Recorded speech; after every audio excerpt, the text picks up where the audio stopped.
চট্টগ্রামের ঐতিহ্যবাহী ব্যবসায়িক সংগঠন নূর টাওয়ার ব্যবসায়িক কল্যাণ সমবায় সমিতি লিমিটেড ত্রিবার্ষিক নির্বাচনত নবনির্বাচিত কমিটির সংবর্ধনা অনুষ্ঠান অনুষ্ঠিত বুধবার জানুয়ারির 1 তারিখ নূর টাওয়ার ব্যাগ ব্যবসায়ীসকলের পক্ষতুন এই সংবর্ধনা অনুষ্ঠান আয়োজন করা হয়।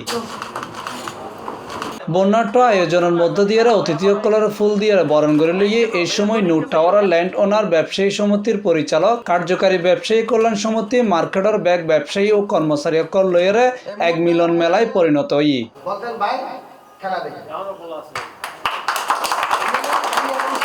এই সংবর্ধনা অনুষ্ঠানত প্রধান অতিথি হিসেবে উপস্থিত আছিল নূর টাওয়ারের ল্যান্ড মালিক জাহেদুল আলম। বিশেষ অতিথি হিসেবে উপস্থিত আছিল বৃহত্তর চট্টগ্রাম কাঁচা চামড়া আড়তদার ব্যবসায়ী সমবায় সমিতির সভাপতি মোহাম্মদ মুসলিম উদ্দিন, চট্টগ্রাম জজকোর্টের আইনজীবী অ্যাডভোকেট ফরিদুল আলম। আমি ওকে অ্যাপ্রিসিয়েট করি সভাপতি হিসাবে।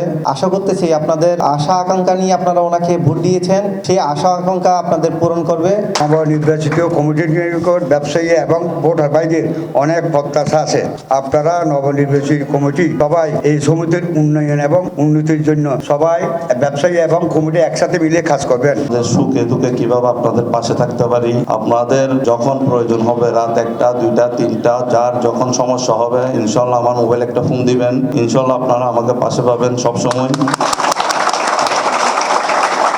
মুস্তাফিজুর রহমানের সঞ্চালনায় ব্যবসায়ীসকলের পক্ষতুন বক্তব্য রাখে আব্দুল কুদ্দুস নাজিম সহ অত্র মার্কেটের ব্যবসায়ী ও অন্যান্য ব্যক্তিবর্গ। আমরা এখানে আসলে নবনির্বাচিত কমিটি থেকে আমরা কোনো কিছু চাইবো না।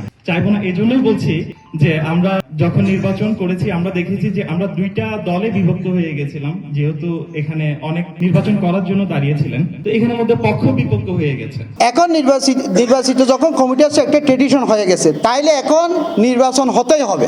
এখন নির্বাচনের কোনো বিকল্প নাই। আপনারা আজকে কি হয় নাই আগামীবার হবেন না এরকম কোনো কথা নাই। নূর টাওয়ার ব্যবসায়ীবৃন্দের পক্ষ থেকে যে সংবর্ধনার আয়োজন করা হয়েছে আমি ধন্যবাদ জানাই। আপনারা 5ই ডিসেম্বর ত্রিবার্ষিক নির্বাচনে আমাকে নির্বাচিত করেছেন, আপনাদের কাছে আমি কৃতজ্ঞতা জ্ঞাপন করছি।